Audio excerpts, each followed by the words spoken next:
अस्सलाम वालेकुम दोस्तों, कैसे हैं आप सब। उम्मीद करता हूँ सब ठीक ठाक होंगे। दोस्तों आज की वीडियो में आप लोगों को 500 डिजिटल प्रोडक्ट्स की लिस्ट प्रोवाइड करने लगा हूँ जो कि आप एडसे पर सेल कर सकते हैं। और ये सारी की सारी प्रोडक्ट्स ऐसी हैं जिन्हें आप खुद क्रिएट कर सकते हैं, और इनमें काफ़ी सारी प्रोडक्ट्स ऐसी भी हैं जो कि आप एआई की हेल्प से क्रिएट कर सकते हैं। इन 500 प्रोडक्ट्स में से जो प्रोडक्ट्स आपको पसंद आएँ वो आप अपने कंप्यूटर की मदद से खुद क्रिएट कर सकते हैं, उसके बाद एडसे पर लिस्ट कर सकते हैं। आपको पता है कि एक वन टाइम एफर्ट होती है, ठीक है। आपने एक दफ़ा डिजिटल प्रोडक्ट क्रिएट करनी होती है, उसके बाद उसे एडसे पर लिस्ट करना होता है और फिर वो सेल होती रहती है और आपके लिए रेवेन्यू जनरेट करती रहती है। और मैं बहुत ज़्यादा ज़ोर इस बात पर देता हूँ, उसकी वजह ये है कि पाकिस्तान में रहकर फ़िज़िकल प्रोडक्ट्स बाहर दूसरे मुल्कों में बेचना निस्बतन मुश्किल होता है, क्योंकि उसमें इन्वेंट्री और शिपिंग और इस तरह शिपिंग चार्जेज़ और काफ़ी सारे इस तरह के जो प्रॉब्लम्स होते हैं वो मैनेज करने पड़ते हैं। लेकिन जो डिजिटल प्रोडक्ट्स होती हैं उनमें ये सारी प्रॉब्लम्स जो हैं वो ख़त्म हो जाती हैं। आपको कुछ भी मैनेज नहीं करना होता, आपको इन्वेंट्री नहीं मैनेज करनी होती, आपको प्रोडक्शन नहीं मैनेज करनी होती, शिपिंग नहीं मैनेज करनी होती, शिपिंग रेट्स वगैरह, रिटर्न्स और इस तरह की काफ़ी सारी प्रॉब्लम्स जो हैं इनसे आप दूर रहते हैं। आप वन टाइम एफर्ट करते हैं, एक दफ़ा ज़ोर लगा के आप जो है डिजिटल प्रोडक्ट्स क्रिएट कर लेते हैं, उसके बाद उनको एडसे पर सेल करते हैं और वो आइंदा आने वाले वक्त के लिए आपके लिए लगातार दिन रात जो है रेवेन्यू जनरेट करती रहती हैं। आज जो है आपको 500 डिजिटल प्रोडक्ट्स की लिस्ट प्रोवाइड करने लगा हूँ। ये सारी की सारी हॉट सेलिंग प्रोडक्ट्स हैं। मार्केट में इस वक्त इनकी बहुत ज़्यादा डिमांड है, और ये सारी की सारी प्रोडक्ट्स आप अपने कंप्यूटर पर खुद भी क्रिएट कर सकते हैं और किसी से क्रिएट करवा भी सकते हैं। दोस्तों लिस्ट तो मैं आपको प्रोवाइड कर दूंगा, लेकिन यहाँ पर जो है एटसी के कुछ रूल्स हैं डिजिटल प्रोडक्ट्स बेचने के लिए। आपको ये रूल्स समझना आपके लिए बहुत ज़्यादा ज़रूरी है, क्योंकि अगर आपको इन रूल्स का पता नहीं होगा तो एटसी सिंपली आपका स्टोर जो है वो सस्पेंड कर देगा, आपको ब्लॉक कर देगा। तो ये रूल्स जब तक आपको पता नहीं होंगे तब तक आप एटसी पर डिजिटल प्रोडक्ट सेल नहीं कर सकते। तो इसलिए बहुत ज़्यादा ज़रूरी है कि आपको ये रूल्स पता होने चाहिए। अगर पता नहीं होंगे तो आप सिंपली आप काम नहीं कर सकते। तो इस वीडियो में आपको सबसे पहले रूल समझा देता हूँ, उसके बाद मैं आपको लिस्ट भी प्रोवाइड कर दूंगा। दोस्तों रूल्स जो हैं वो बहुत सिंपल हैं, मैंने आपके लिए शॉर्ट किए हैं। टोटल 9 पॉइंट्स हैं, बहुत शॉर्ट्स हैं, कोई रॉकेट साइंस नहीं है, समझना आसान है। एक दफ़ा आप ये समझ लें, उसके बाद इंशाल्लाह आपके लिए रास्ता जो है बिल्कुल आसान हो जाएगा। आप सिंपली अपना एटसी पर डिजिटल प्रोडक्ट्स का बिजनेस स्टार्ट कर सकेंगे। तो सबसे पहली जो चीज़ है वो ये है, यू मस्ट बी क्रिएटर और have proper commercial rights to sell digital product. इसका मतलब ये है कि जो डिजिटल प्रोडक्ट आप बेचना चाहते हैं, या तो फिर वो आपने खुद ने क्रिएट की हो, खुद क्रिएट की हो, या फिर आपने किसी से क्रिएट करवाई हो। या अगर आपने किसी से वो क्रिएट करवाई है तो उसके प्रॉपर यानी कि आपके पास कमर्शियल राइट्स होने चाहिए। ऐसा नहीं होना चाहिए कि बाद में कोई क्रिएटर या डिजिटल आर्टिस्ट जो है वो क्लेम कर दे कि ये प्रोडक्ट मेरी है, या फिर वही सेम प्रोडक्ट वो किसी और को भी बेच दे। यानी कि अगर आप खुद क्रिएट करेंगे तो ज़ाहिर सी बात है सारे डिजिटल राइट्स जो हैं वो आपके खुद के पास होंगे। अगर आप किसी से क्रिएट करवाएंगे तो आप जो है उसे रिटर्न में लेंगे कि आप इसको सारे जो है अपने डिजिटल राइट्स ट्रांसफ़र कर रहे हैं। ठीक है, इस तरह जब भी किसी से आपने काम करवाना है डिजिटल प्रोडक्ट्स के हवाले से, तो उससे कंप्लीट्स राइट्स जो हैं वो उससे रिटर्न में ले लेने हैं। उसके बाद अपनी प्रोडक्ट जो है आपने एटसी पर लिस्ट करनी है। उसके बाद दोस्तों हमारे पास जो दूसरा पॉइंट है वो ये है कि Etsy does not allow copyright, trademarks और intellectual property, hate, violence, illegal activity और पायरेटेड स्टफ। इसका सिंपल मतलब ये है कि आप कोई कॉपीराइटेड स्टफ वहां पर नहीं बेच सकते। कोई पायरेटेड स्टफ जिसे हम आमतौर पे कहते हैं कि फ्री डाउनलोड हुआ स्टफ आप नहीं बेच सकते। कोई हेट स्पीच से रिलेटेड आपकी कोई प्रोडक्ट नहीं होनी चाहिए, कोई वायलेंस नहीं होना चाहिए।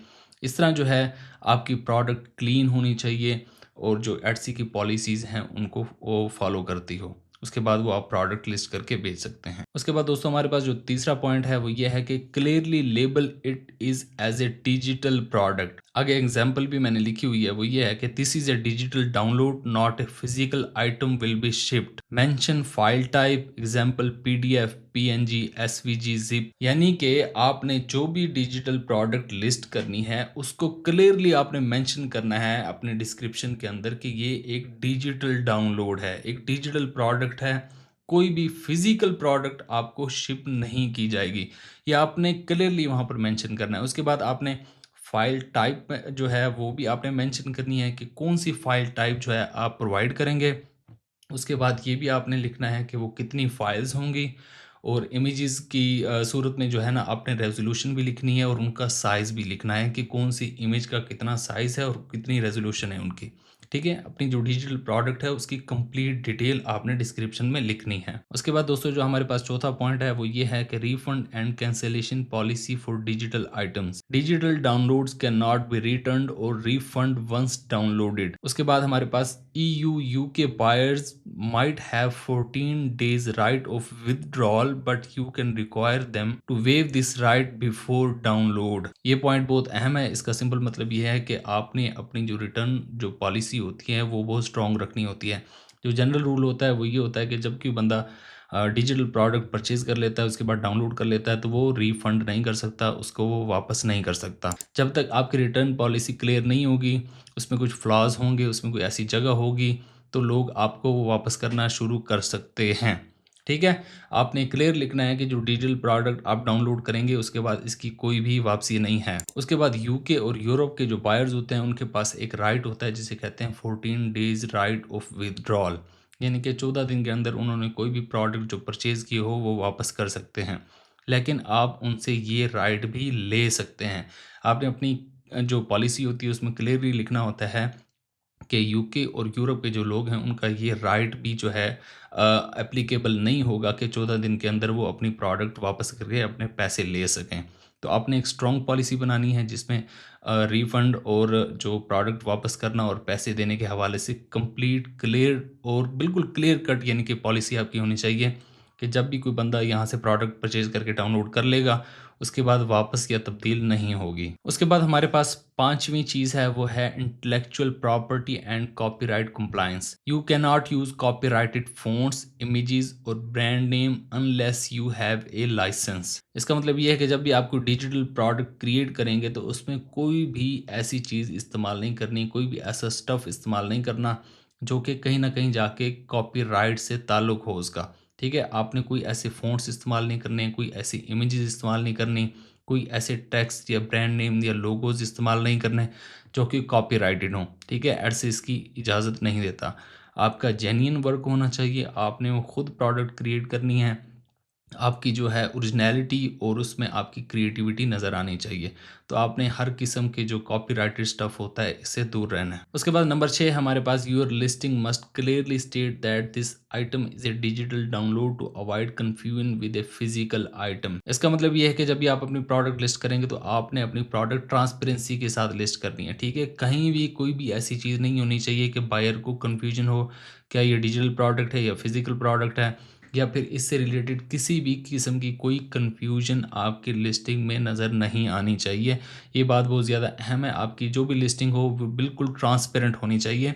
बायर को पता होना चाहिए कि वो किस चीज़ के लिए पैसे पे कर रहा है, कितने कर रहा है और उसको क्या मिलेगा। ठीक है, उसके बाद नंबर 7 पे हमारे पास एक काफ़ी इंपॉर्टेंट चीज़ है वो ये है कि AI disclosure requirement. Seller must disclose the use of AI tools in the creation of their products. ये बहुत अहम है जब भी आपने कोई ऐसी डिजिटल प्रोडक्ट लिस्ट करनी हो जो कि AI जनरेटेड हो या AI की हेल्प से बनाई गई हो, तो आपने वहाँ पर अपनी लिस्टिंग में से डिस्क्लोज करना है कि ये प्रोडक्ट जो है वो AI जनरेटेड है या फुली AI जनरेटेड है या पार्शली AI जनरेटेड है।